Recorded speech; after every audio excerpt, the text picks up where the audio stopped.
Hello guys, it's Naim Pradhan over here in peak 945. Okay, so today I'll explain something in my professional. Okay, so আজকে পেপারে আমি যেটা দেখলাম প্রতারণা রোধে ই-কমার্স খাতে করতে হবে কঠোর নজরদারি রাষ্ট্রপতি।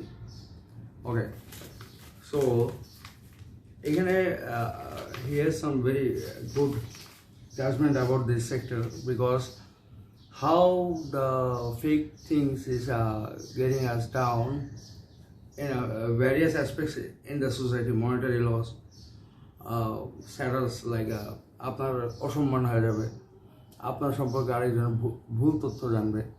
তো সেটা ই কমার্সের সেক্টরে সে বলছে is a very important fact he has bring up. Okay, so আমার একটা ছোট্ট বর্ণনা দেয়। I M a computer professional. আমি এই কম্পিউটার ইন্ডাস্ট্রি গত 10-15 বছর ধরে চাকরি করতেছি। আমি আসামতে কম্পিউটার ইঞ্জিনিয়ারিং পাস করছি।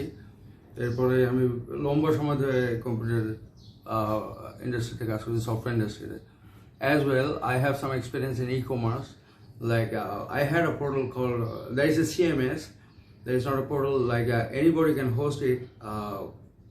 To use as an e-commerce product is a configurable CMS for e-commerce. Okay, তাই আমি কিছু কিছু গ্যাপ জানি যেটা I will explain now to help my government and the regulators. Okay, after getting know that they have some concern about this thing. Okay, so step by step আমি আসি। তো ফার্স্টে হচ্ছে যে আপনার দেখতে হবে যে আপনার এখানে ইউজার কারা কারা আছে। একটা ইউজার ইজ এ কাস্টমার, আরেকটা ইউজার হচ্ছে কোম্পানি ওনার, আরেকটা এক্সটার্নাল পার্টি হচ্ছে বাংলাদেশ গভর্নমেন্ট। ওকে, এখন বাংলাদেশে যারা ই কমার্স বিজনেস করতেছে few of them are from foreign countries. So Bangladesh গভর্নমেন্টের একটা পলিসি হচ্ছে বাংলাদেশের ইউথকে কম্পিউটার এনকারেজ করার জন্য তারা নানামুখী পদক্ষেপ নিয়েছে, এবং সেই লক্ষ্যে তারা বিভিন্ন সফটওয়্যার কোম্পানি আসলে তাদের প্রফিটটা তারা উইদাউট এনি ট্যাক্স নিয়ে যেতে পারে। বাংলাদেশে কম্পিউটার ইঞ্জিনিয়ার্স ক্রিয়েট হয়, আমাদের স্কিল ম্যান পাওয়ার তৈরি হয় বিদেশি প্রজেক্টে কাজ করলে, সেই লক্ষ্যে তাদের প্রফিটটা নিয়ে যেতে দেয়।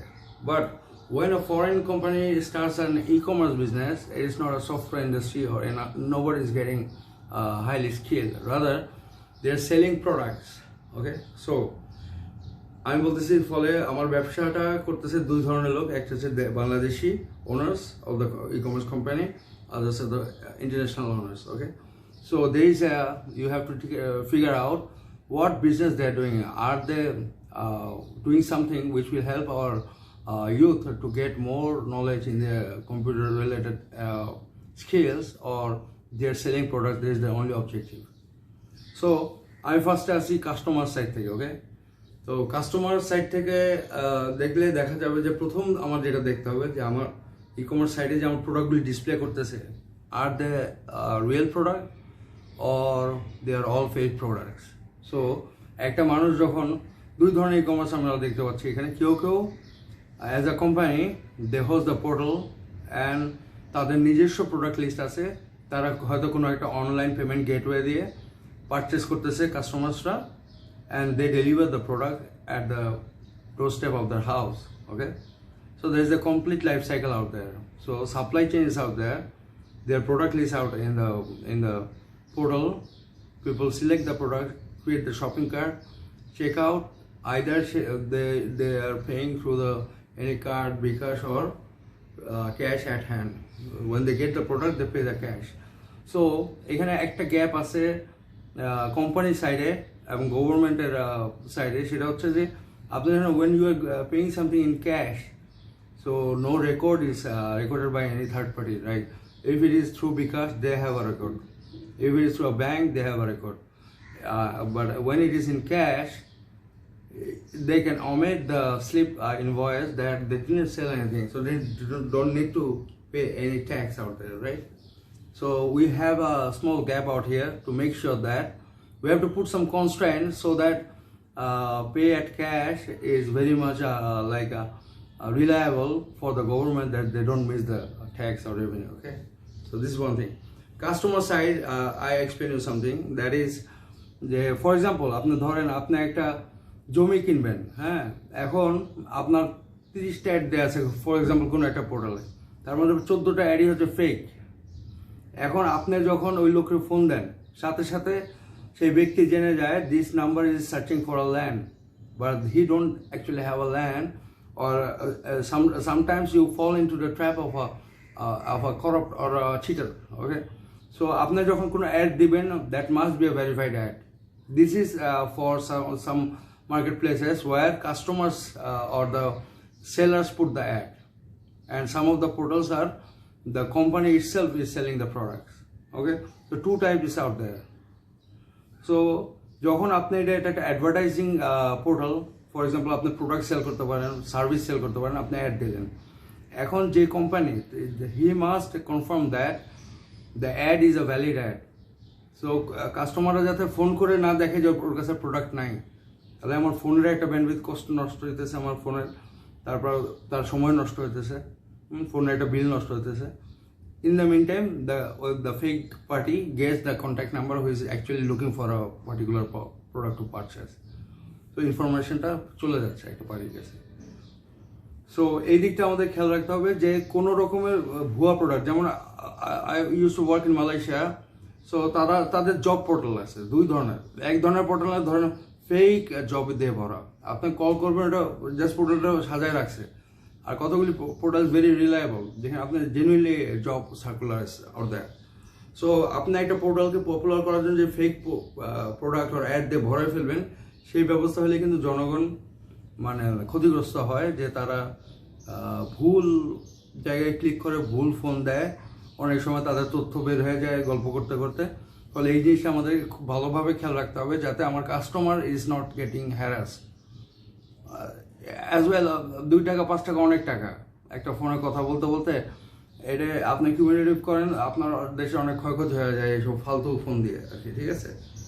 সো এই জিনিসটা একটা আছে। তারপর হচ্ছে ধরেন যেটা বললাম যে পেমেন্ট গেটওয়েতে ক্যাশ অ্যাট হ্যান্ড, এটাতে একটা আরেকটা জিনিস আছে, সেটা হচ্ছে যে আপনার সিকিউরিটিটা, ওই অ্যাপ্লিকেশনটা should be very strong. Like for example এই ফেক মানে ক্যাশ অ্যাট হ্যান্ডটা আপনি অ্যাভয়েড করবেন কীভাবে?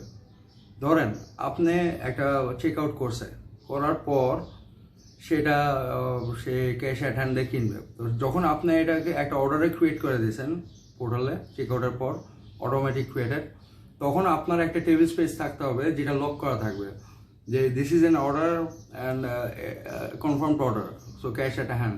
যখন ক্যাশ অ্যাট হ্যান্ড হয়ে যাবে তার একটা এন্ট্রি দিতেই হবে, অর্ডারটা যদি কনফার্ম থাকে। তার মানে আপনার কোনো অ্যাডমিন এটা ডিলিট করতে পারবে না। আর সেই যদি সুপার অ্যাডমিন ডিলিট করার ক্ষমতাও রাখে, তাহলে আপনার আরও একটা অ্যাডেড ফিচার দিতে হবে, যে আপনার প্রত্যেকটা মানে অ্যাক্টিভিটিসের একটা করে লগ রেকর্ড রাখতে হবে, যেটাও আবার লক করা টেবিল স্পেসে থাকবে। সেক্ষেত্রে আপনার অ্যাডমিনও যদি কোনোভাবে ডিলিট করতে চায়, তাহলে সে সেটা পারবে না, যে আমার ইনভয়েসটা ক্যাশ অ্যাট হ্যান্ড গেছে, সেটা আমি ডিলিট করে দিলাম, আমি কিছু ট্যাক্স থেকে বেঁচে গেলাম।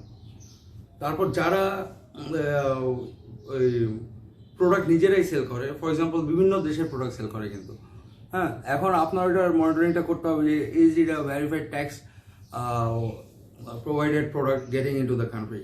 সো আপনার এইটা মনিটরিং করতে হলে যখন প্রোডাক্ট এন্ট্রি হবে পোর্টালে, সো একটা অডিট টিম থাকবে যারা কিনা সেগুলি ভেরিফাই করবে যে প্রোডাক্টগুলি আসছে সোর্স কোথায়। এখন এটা হচ্ছে ডিজিটাল এমনই এক সিস্টেম, ধরেন আপনি চাইলে যখন তখন একটা প্রোডাক্ট আপ করতে পারেন, নিমিশের মধ্যে ডাউন করে দেবেন। ফলে এইটার অডিটটা আপনি কীভাবে করবেন? ফলে এটাই সেটা করবে যে অ্যাডমিন, তার প্রত্যেকটা activity will be recorded in a table space which is lock. Even the lock table space who have access to add, remove or modify of that lock table of the activities of the admin, that should be also recorded. So in that case আপনার এটা একটা constrain apply করে দিতে হবে যে আপনি মানে ভুয়া অ্যাড দিতে পারবেন না, ভুয়া প্রোডাক্ট, ট্যাক্স বহির্ভূত প্রোডাক্ট দিতে পারবেন না। এই জিনিসগুলো আমাদের মনিটর করতে হবে। আবার অনেক সময় লক্ষ্য করা যায় যে এমন অ্যাড, ধরেন আপনি বিদেশে থাকেন, আপনার বিদেশে অল্প টাকায় বিদেশে ফোন করে কথা বলা, এই একটা দিয়ে রাখছেন, যখন আপনার অডিট হইতে পারে বা রিস্ক আছে তাতে রিমুভ করে দিতেছে। ফলে আপনার এই জিনিসগুলি ট্র্যাকিংটা খুব স্ট্রিক্ট হতে হবে। তো তারপর হচ্ছে যে আপনার এই যে এমন কোনো অ্যাড থাকবে না যেটা উইচ ইজ সোল্ড আউট। আপনার কাস্টমার ফোন করে এমন যাতে না হয় যে আমার এই প্রোডাক্ট নাই ভাই ছিল, তার মানে কি আপনার you have the responsibility to remove it, and if it's not you, the admin or the company must remove it, otherwise আমার কাস্টমাররা ফোনের পয়সা হারায়, এদিকে তার পার্সোনাল ইনফরমেশন চলে যায়। ঠিক আছে, তো এই জিনিসগুলি তাছাড়া আমি একটা জিনিস চিন্তা করছি, এখানে আমি দু একটা পয়েন্ট লিখছিলাম, সেটা হচ্ছে যে আচ্ছা আবার আরেকটা জিনিস দেখেন যে আপনার যখন মানে বেশি তথ্য এরকম করে ফেক তথ্য দিয়ে জেনে যাচ্ছেন, সেক্ষেত্রে কিন্তু আপনার ক্যাপাসিটিটা বুঝে যাচ্ছেন। যে আপনার যদি দেখেন যে আপনার একটা কাস্টমারের একটা রেকর্ড ক্রিয়েট করা আছে, তার একটা ইউজার অ্যাকাউন্ট, এখন আপনার অ্যাডমিন যদি বারবার ওটা চেক করে, which is not should not be a valid process, because তাহলে কিন্তু আপনার প্যাটার্নটা জেনে যাচ্ছেন যে সে কী কিনে, তার কোন সময় মাসের কোন সময়টা কিনে, তাহলে কিন্তু আপনার মানে এমন হওয়ার সুযোগ আছে যে আপনার তার ক্যাপাসিটিটা জেনে যান, সেটা যদি আপনার ফাঁস হয়ে যায় তাহলে ওই ব্যক্তির জন্য ক্ষতিকর। ঠিক আছে, ফলে আপনার পার্সোনাল ডেটা এমনভাবে রেকর্ড করবেন না যেটা কিনা ব্যক্তির জন্য হ্যারাসমেন্টের পরিণত হয়, যে তার যেহেতু কিছু কিছু বাংলাদেশি প্রোডাক্ট আছে, বিদেশি আছে, এটা Bangladesh is very small country, society is very connected, আপনি একজন একজনের তথ্য মানে জেনে যাবেন, তার ক্যাপাসিটি বুঝে যাবেন, তার ক্ষমতা কতটুকু বা তার আয়ত্তে কতটুকু আছে, ফলে আপনি কিন্তু তাকে কন্ট্রোল করতে পারবেন না। তো সমাজে যারা এইসব ইনফরমেশন সিস্টেমসগুলি অ্যাক্সেস করে, there should be very much strict audit out there and security out there. তারপর যেমন ধরেন আরেকটা হতে পারে যে যে আপনার ওই এখান থেকে একটু তৈরি করছিলাম,